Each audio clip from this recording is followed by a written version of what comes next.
வணக்கம். Tamil Nadu rain weather news 7/12/2024 மாலை வானிலை அறிக்கை. தென்கிழக்கு வங்கக்கடலில் புதிய காற்றழுத்த தாழ்வு நிலை உருவாகியுள்ளது. தற்போது இந்த காற்றழுத்த தாழ்வு நிலையானது அடுத்த 24 மணி நேரத்திற்கு ஆழ்ந்த காற்றழுத்த தாழ்வு பகுதியாக தீவிரமடையும். தற்போதைய முதற்கட்ட அறிக்கையின்படி இது இலங்கை மற்றும் தென் தமிழக கடற்கரை நோக்கி நகரக்கூடும். இதன் காரணமாக டிசம்பர் 8ஆம் தேதி மாலை தமிழக கடலோர மாவட்டங்கள் மற்றும் அதை ஒட்டியுள்ள பகுதிகளில் மழை தொடங்கும். அதாவது நாளை டிசம்பர் 9ஆம் தேதி தமிழக கடலோர மாவட்டங்களில் லேசான மழை முதல் மிதமான மழை பெய்யும். இது டிசம்பர் 11ஆம் தேதி இலங்கையை ஒட்டி தென்மேற்கு வங்கக்கடல் மற்றும் அதை ஒட்டியுள்ள தென் தமிழகம் அருகே நிலை கொள்ளும் என்று எதிர்பார்க்கப்படுகின்றது. டிசம்பர் 11ஆம் தேதியிலிருந்து 14ஆம் தேதி வரை தமிழகம் கடலோர மாவட்டங்களில் ஒரு சில இடங்களில் கனமழை முதல் மேகனமழை பதிவாகும்.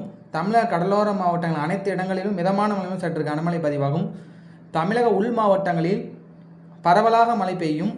டிசம்பர் 11ஆம் தேதி 14ஆம் தேதி வரை இந்த காலகட்டத்தில் கடல் காற்றானது மணிக்கு 40 முதல் 50 கிலோமீட்டர் வேகத்திலும் சில சமயங்கள் 60 கிலோமீட்டர் வேகத்திலும் வீசக்கூடும் என்பதால் டிசம்பர் 11ஆம் தேதியிலிருந்து டிசம்பர் 14ஆம் தேதி வரை மீனவர்கள் கடலுக்கு மீன் பிடிக்க செல்ல வேண்டாம் என்று கேட்டுக்கொள்ளப்படுகிறார்கள்.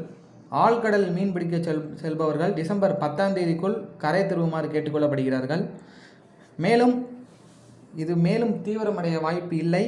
அதாவது இது அதிகபட்சம் ஆழ்ந்த காற்றழுத்த தாழ்வு பகுதியாக தீவிரமடையும். ஆனால் இது நம் தமிழக கடற்கரை வந்த பிறகு மீண்டும் இது தீவிரம் அடையுமா என்பதை வரக்கூடிய நாட்களில் மிகவும் துல்லியமாக சொல்லலாம். தற்போது நீங்கள் பார்த்து கொண்டிருப்ப செயற்கைக்கோள் படம். இந்த சுழற்சி பாருங்கள். நம்ம தெற்கு அந்தமான், இலங்கை, இந்தோனேசியா ஒட்டியுள்ள பகுதியில் ஒரு காற்று சுழந்திருக்கு. உங்களுக்கு தெரியாது, ஒரு காற்று வந்து பாருங்கள்.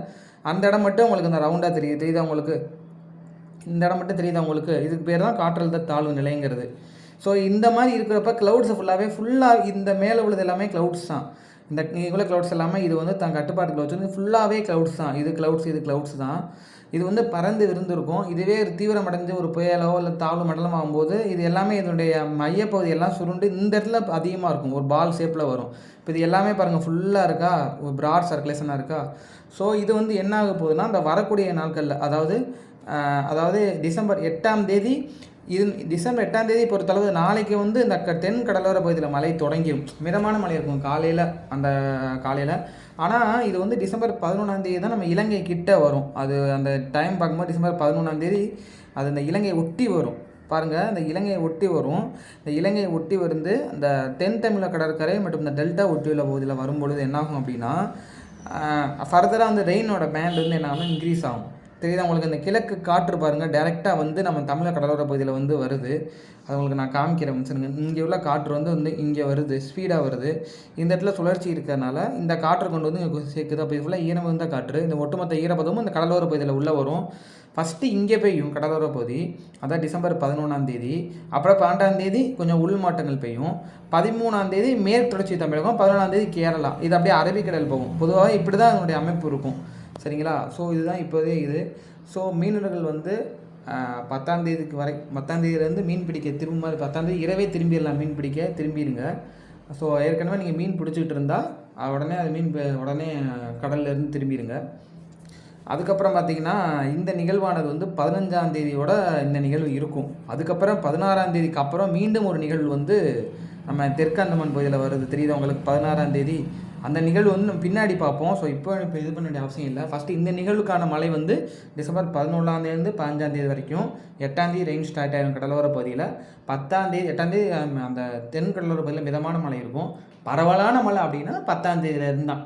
இந்த 11 இப்போ டிசம்பர் 11 to 14ங்கிறது இந்த 11 12 நாள் முழுவதும் மழை பெய்யும். நாள் முழுவதுமே மழை பெய்யும். 13 14 வந்து கனமழையாக இருக்கும். இந்த 11 to 13 வந்து மிக கனமழை வாய்ப்பு இருக்குது. தென் கடலோர மாவட்டமும் டெல்டா மாவட்டங்களும் பார்க்கும்போது அந்த பகுதியில் மிக கனமழைக்கான வாய்ப்பு இருக்குது.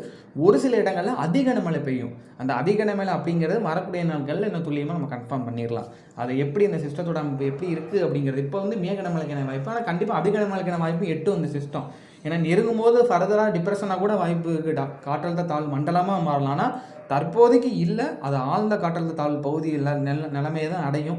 ஸோ அதுக்கடுத்து ஃபர்தர் ஸ்டெப் இலங்கைக்கு அப்புறம் இலங்கைகிட்ட வந்தோன்னா ஃபர்தர் என்ன ஸ்டெப் எடுக்குது உள்ள அந்த எஸ்எஸ்டிவில் இன்க்ரீஸ் ஆகி ஒருவேளை தீவிரம் அடையுதா, அப்போ உள்ள சூழ்நிலை எப்படி அப்படிங்கிறத நம்ம 8ஆம் தேதி ஒரு 9ஆம் தேதி வாக்கில் நம்ம சொல்லுவோம். 9ஆம் தேதி 10ஆம் தேதி வாக்கில் ஓரளவு நம்ம சொல்லுவோம். சரிங்களா? நன்றி, வணக்கம். சேனலை மறக்காமல் சப்ஸ்கிரைப் பண்ணுங்கள், லைக் பண்ணுங்கள், ஷேர் பண்ணுங்கள். நாளை காலை மற்றொரு வானிலையை சந்திப்போம்.